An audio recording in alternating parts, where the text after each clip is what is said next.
Help me, brother! I fled to my brother's place in the middle of a freezing winter night, wearing ragged clothes. I was holding a baby in my arms. My brother was speechless at the sight of me, so changed. Thin and frail, clad only in a ragged thin shirt and barefooted. What on earth happened? He quickly brought me into the house and warmed up the room. The baby, wrapped in my jacket, was sound asleep, but I couldn't stop shivering. Who did this to my precious little sister? My brother muttered through clenched teeth. Lily, it's going to be okay now. Upon hearing my brother's gentle voice, I felt a wave of relief, as if all the strength had drained from my body. My name is Lily. I'm a 27-year-old homemaker with a young son. I was a nurse, but married Terry, who proposed to me. He is the son of the director of the hospital where I used to work and was handling administration there. Terry was working at a hospital. I was attracted to his kindness and his efficient work style. I have a brother who is 5 years older than me. The only family at my parents' home are my brother and my grandparents. In fact, when my brother was in 3rd grade and I was 4, our parents died in a car accident. They were hit head-on by a truck whose driver had fallen asleep at the wheel. My mother, a nurse, was working late, and it was when my father went to pick her up that the accident happened. My brother says he still remembers what our father said when he left to pick her up. Derek, I'm counting on you to take care of Lily. He probably said it casually, like, look after the house while I'm away and take care of your 4-year-old sister. But for my brother, it became unforgettable words. He often talks about it. I have never had a fight with my brother. After all, from when we were little to now that we are grown up, he has always tried his best to protect me. He's like a superhero to me. After our parents' accident, it seemed that my brother and I would be sent to separate foster homes, but our paternal grandparents, with whom we had not interacted much until then, came to take us in. When I first met our grandfather, he had white hair and a long bushy beard. He looked just like a Santa Claus out of a storybook. Seeing Derek, he muttered, "You're the spitting image of your father," and I believe I saw tears in his eyes. Our grandmother was a kind woman who hugged me tightly and sobbed, "Poor child." Later, I heard that our father had a falling out with our grandfather and left the family home in what amounted to running away. Grandfather wanted him to continue the family business while our father wanted his freedom. Neither of them would yield, and they ended up parting on bad terms without keeping in touch. So Derek and I ended up moving to our grandparents' house, nestled in the rural mountains. Our grandfather was a renowned potter. His work was famous, and a single teacup could go for several thousands of dollars. Thanks to this, Derek and I were brought up without any financial difficulties. Our grandfather was stubborn, hated dishonesty, and dedicated himself completely to his work. Our grandmother was incredibly kind. Even though our parents were no longer with us, under the watchful eyes of our grandparents, we grew up happily. Derek went off to a prestigious university in the city, while I attended nursing school. We both had the chance to follow our dreams. But then our grandmother's health deteriorated. Derek, who had been working in the city, returned home. I wanted to return too, but as I was still a student, Derek advised against it. Derek has always been interested in our grandfather's work, but has been firmly told to follow his own path, which led him to attend university. I think our grandfather must have regretted forcing our deceased father to continue the family business, and didn't want his grandchildren to go through the same thing. However, Derek insisted on being taught pottery by our grandfather. He had always been handy, so pottery was a good fit for him. Besides, Derek was good at everything: academics, sports, and he was popular amongst his friends. He was truly a superhero. He took care of our sick grandmother while learning the trade from our grandfather. After I graduated from nursing school, I started working as a nurse. That's when I was proposed to by Terry, and we got married.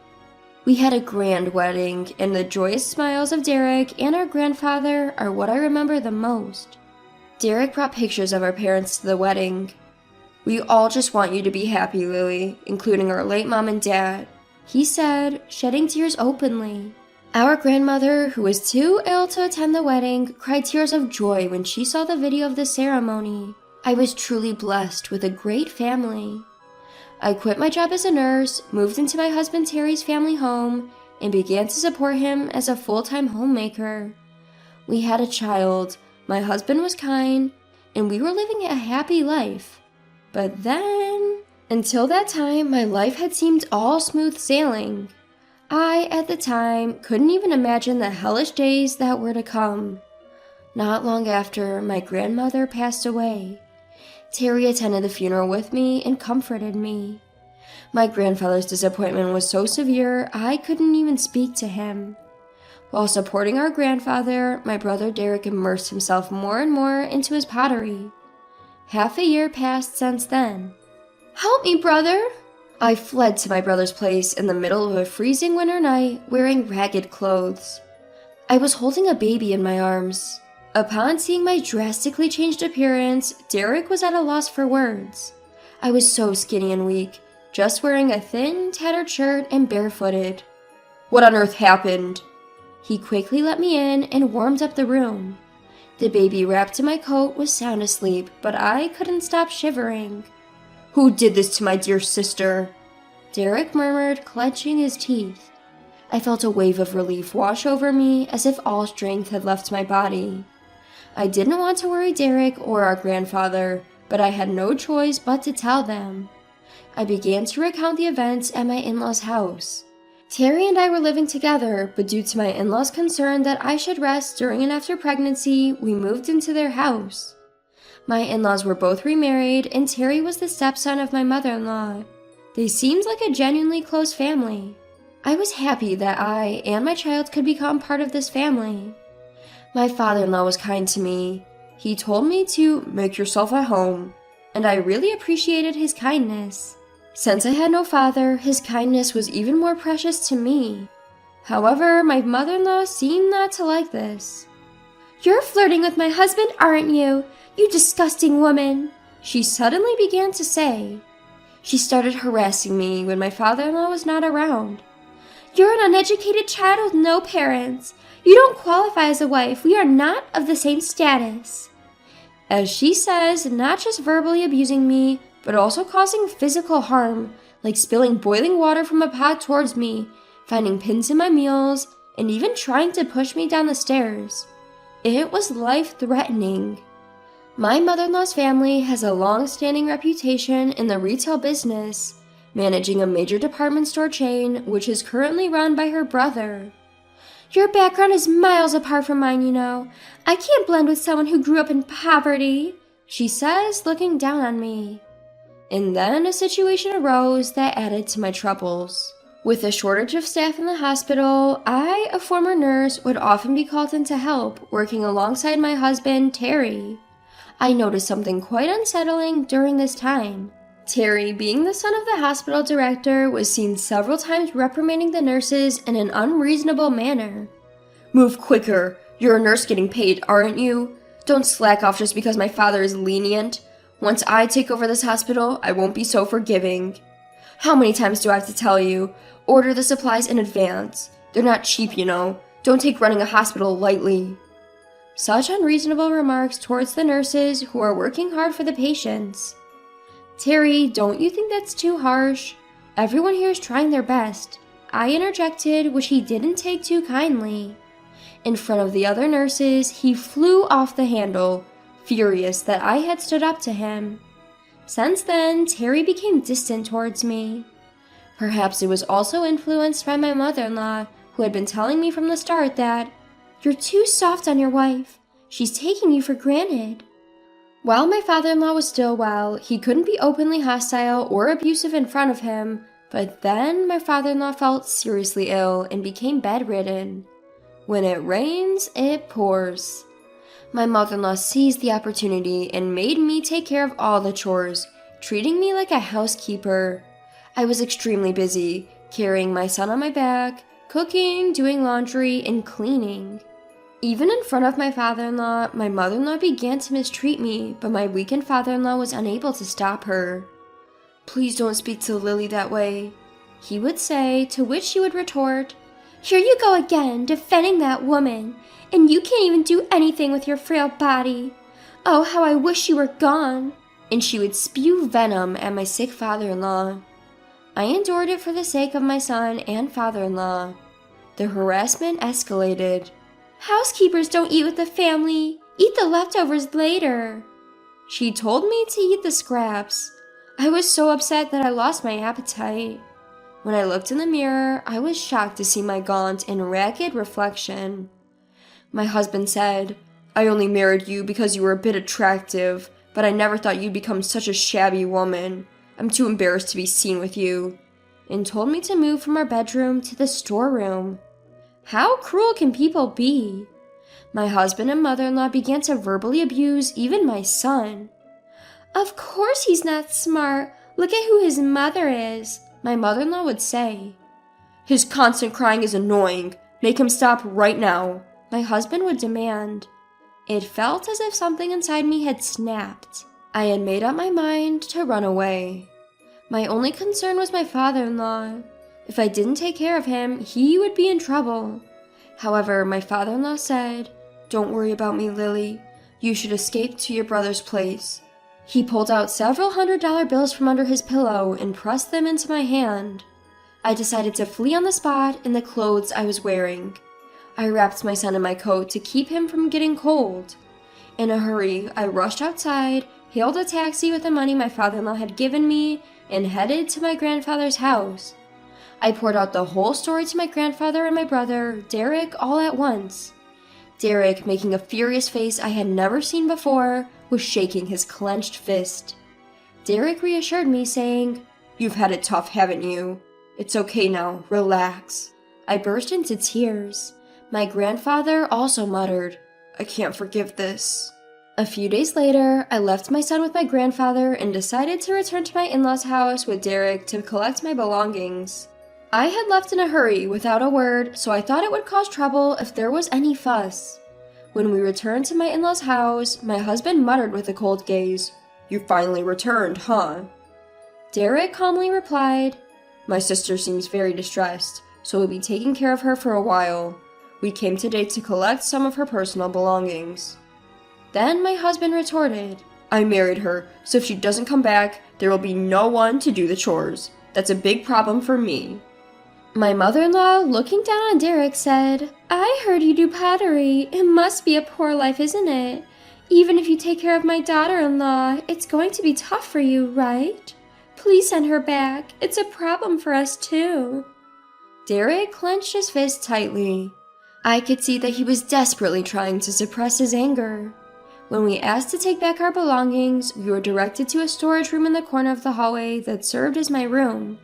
In the corner of the cramped room, where cardboard boxes and old appliances were carelessly placed, there were a few changes of clothes for me and my son. There were no heating appliances, just a thin blanket on a thin mattress. Derek was at a loss for words, seeing the harsh conditions I was living under. When he glared at my mother-in-law, saying, "Is this where you shoved my dear sister and her child?" she retorted, "She should be grateful just to have a room. She's just a housekeeper after all." I wanted to get out of this house as soon as possible, but I was worried about my father-in-law and wanted to see him. My father-in-law, happy to see me again, quietly handed me something. My father-in-law apologized to Derek for not being able to protect me. For several days after that, we made preparations. And then, along with my grandfather and Derek, I headed for my in-laws' house. I was determined to fight for my son. I couldn't keep running away forever. When I arrived home, I handed my husband the divorce papers. He was taken aback for a moment, but then declared he wouldn't pay alimony or child support since I was choosing to leave. I played a recording I had of his mother, my mother-in-law, belittling me and him shouting at me. "This is evidence of the abuse I suffered," I informed them.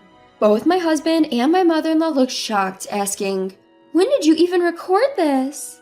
It turns out my father-in-law had secretly recorded everything to help me. He had discreetly passed the recording to me when I had gone to collect my things a few days before. My brother, Derek, said I could get a divorce since my husband was at fault. Derek had actually graduated from law school and had passed the bar exam. While assisting our grandfather with his pottery work, he had been actively practicing law to help those in need in our local community. Now he promised to fight for me wholeheartedly. My wheelchair-bound father-in-law showed up and handed the divorce papers to my mother-in-law. He had also recorded all the verbal abuse he had endured and was now ready to divorce as well. Now he can get a divorce himself as well. He preferred living in a care facility over living with my mother-in-law. Upon hearing this, my mother-in-law burst into laughter. "I'll gladly divorce you.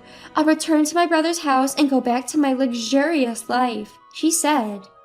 At that moment, my grandfather was making a call stating, "I'll terminate any contract with a family like this." It turns out the major department store run by my mother-in-law's brother was on the verge of bankruptcy. He had been eagerly trying to strike a deal to exhibit and sell my famous grandfather's pottery and was close to finalizing it. Immediately, a call came from her brother, the department store owner, severing ties. My mother-in-law blanched, muttering, "That's impossible," and sank to her knees. She finally seemed to understand her situation and started to beg. "Please forgive me. I was out of line. I have nowhere else to go. Please let me stay here. Lily, I'm sorry. Please forgive me." There's no way we could forgive her now. We all coldly stared at my weeping mother-in-law. However, just one person still didn't seem to fully grasp the situation. It was my husband who said to me, "I'm set to inherit this hospital. If you want a divorce, I'll pay alimony and child support. I'll marry someone younger and prettier than you." But then my father-in-law said a single sentence. "The hospital has been sold," he declared. His eyes widened in shock. "What?" In fact, Terry, requested by my father-in-law, had been pulling the strings. "Get out of here right now!" my father-in-law screamed at his stepson. My husband's face turned white. My husband was not legally adopted to my father-in-law, who was actually his stepfather. Because of this, he had no legal claim on his stepfather's assets. On the contrary, I was legally adopted by my father-in-law, who had taken good care of me. Sensing the tide of events, my husband quickly changed his tune, pleading for a fresh start with me. I coldly dismissed him. Afterwards, me and my son were doted on and enjoying life at my grandparents' house. He now cried less often. He spent his time playing in nature, finding flowers and insects. My in-laws divorced. The audio tape proved crucial, establishing the fault of my mother-in-law. According to common acquaintances, my mother-in-law and husband are now living at a small rented apartment. Their attempts at finding new jobs haven't gone well, and they seem to be getting by on part-time work. Their days are filled with endless quarrels, each blaming each other for their current situation. My grandfather is living comfortably in a high-end senior home, and my son and I visit him often. Terry, as always, continues to work with pottery under my grandfather's guidance. My mother-in-law's brother, who wasn't at fault, held the pottery exhibition at the department store. At the exhibition, my brother met a lovely woman who has a fondness for pottery, and they've started dating. I expect we'll hear good news from him soon. I work as a nurse at a hospital near my grandfather's house. It was my dream to become a nurse like my mother, and now I find fulfillment in caring for my patients.